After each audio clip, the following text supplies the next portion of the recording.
En este tipo de casos hay como dos relatos o dos aproximaciones. Uno es más ético o moral, y yo creo que aquí Zapatero, pues el expresidente Zapatero, tiene un grave problema de credibilidad y de comportamiento y de las relaciones que ha tejido económicamente desde que dejó la presidencia del gobierno, por un lado, pero luego está la causa penal.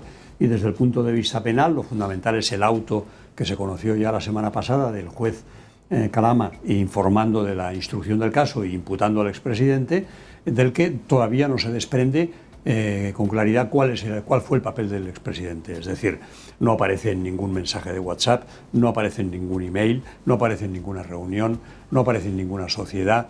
Por lo tanto, desde ese punto de vista queda por demostrar o comprobar qué gestiones hizo para ejecutar ese tráfico de influencias que se le atribuía en el rescate de Plus Ultra.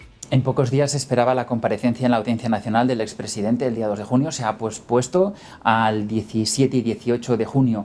Esto no son buenas noticias, ¿no?, para el Partido Socialista. No, son terribles, salvo que Zapatero decidiera dar explicaciones por su cuenta públicamente sin esperar a la declaración delante del juez, ¿no? Lo cual, obviamente, sus abogados le deben estar desaconsejando absolutamente. Pero son muchos días esperando que este relato que se ha instalado de que Zapatero había tejido una red de tráfico de influencias y de cobro de mordidas, entre comillas, de clientes que podían depender para sus negocios de resoluciones de organismos públicos, siga sin explicación. Es decir, cada día que pasa, mientras los medios de comunicación van publicando informes policiales, pues de alguna manera al Partido Socialista le representa una sangría política enorme, ¿no? Y el 17 y 18 de junio se antoja como muy lejano. Por lo tanto, las presiones para que Zapatero dé algún tipo de explicación van a ser muy, muy fuertes. De hecho, ya ha buscado una vía intermedia. Hay personas cercanas a él que, sin decir que hablan en su nombre, transmiten sus palabras, ¿no? Que es un intento intermedio, pero que yo creo que políticamente al Partido Socialista le sirve de muy poco. La defensa del expresidente, ¿por dónde crees que irá? Bueno, yo creo que la defensa del expresidente, que se centrará desde el punto de vista judicial, no en el tema ético, sino en el tema penal y de factores de prueba, dirá que el expresidente Zapatero no aparece en ninguna de esas gestiones, en ninguno de esos papeles, en ningún email, en ningún WhatsApp, y que por lo tanto los que dicen o hablan en su nombre se lo inventan. Esta sería de manera sucinta, creo yo, el eje de su defensa. Obviamente estamos pendientes de lo que pueda ir surgiendo a medida que la instrucción, que está en una fase inicial, avance. Las pocas explicaciones que dio el expresidente lo hizo a través de un vídeo hace justo una semana cuando se destapó el caso. ¿Crees que fue contraproducente este hecho, esta acción de justificarse ante la opinión pública de unos hechos que el tiempo no han hecho otra cosa más que aumentar, ¿no? Sí. Yo creo que la intención era políticamente buena. Como decíamos antes, yo creo que no es sostenible que el Partido Socialista, el PSOE y el gobierno de Pedro Sánchez tengan esta herida sangrando un mes sin dar explicaciones, y que por lo tanto yo creo que era necesaria esa explicación. Probablemente en aquel momento Zapatero conocía solo el auto del juez y no sabía cuántas más pruebas o cuántos más argumentos en contra de él podía haber. Pero era una necesidad política evidente. Yo creo que hay una contradicción entre lo que políticamente necesita el Partido Socialista y el gobierno de Pedro Sánchez y lo que judicialmente necesita él. Ahora de encontrar un equilibrio, pero insisto, a mí me parecen demasiados días en silencio, viendo cómo los medios de comunicación van publicando cosas, interpretándolos según el criterio de la policía, que es fundamentalmente lo que se está conociendo, la investigación policial de la conocida UDEF, que yo personalmente tengo un punto de mucho escepticismo, porque conocemos muchos casos en los que la UDEF parecía tener sólidas pruebas y sólidos argumentos para perseguir penalmente a determinadas personas, y que luego hemos ido viendo que no eran tan sólidos, ¿no?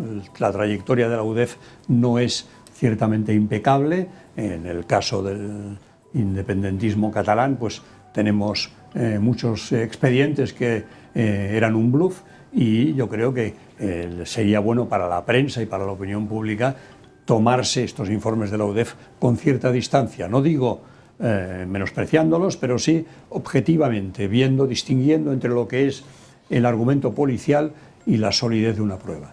Decíamos que las acusaciones no han hecho otra cosa más que aumentar con el paso de los días. ¿Pueden descubrirse más cosas relacionadas con Zapatero? Sin duda, estamos en una fase inicial. Cuando hay sociedades en una red de empresas operativas que no se sabe exactamente a qué se dedican y que cruzan movimientos, siempre es posible que haya otra sociedad más que lleve a otro punto y por lo tanto alarguen en la investigación y acaben aportando otros elementos. Lo que sí podemos asegurar a partir de ahora es que estamos delante de una causa que va a durar años y que por lo tanto yo le pediría a la opinión pública que se lo tome con calma, porque el veredicto definitivo va a tardar muchísimo en tener lugar, porque veremos que el juez pide comisiones rogatorias a otros países, que analiza documentación, que pide peritajes. Todo eso va a consumir mucho tiempo y por lo tanto una conclusión penal final va a tardar mucho, va a tardar años. Su nombre aparece muchas veces en estos informes, pero también el de sus hijas con esta empresa. ¿Esto complica más su presunta inocencia también? Correcto, efectivamente, en la medida en la que su posible implicación o recepción de fondos de esta trama de sociedades afecta a otros miembros de su familia, de alguna manera elevan las posibilidades de que se le atribuya al haber utilizado a sus hijas también para generar ingresos, bien para él, bien para sus hijas, y por lo tanto que haya, de alguna manera, haya entregado su capacidad de influencia a esa red de sociedades. Pero, de momento, insisto, no se le ha encontrado todavía, no hay un funcionario identificado, ni un alto cargo que asuma o haya sido acusado o investigado por haber aceptado una influencia o una presión por parte del expresidente Zapatero. Por lo tanto, de momento es todo muy, muy preliminar. Con brevedad, Manel, comentabas la participación de otros países. Hablemos del papel de Estados Unidos. ¿Es excepcional?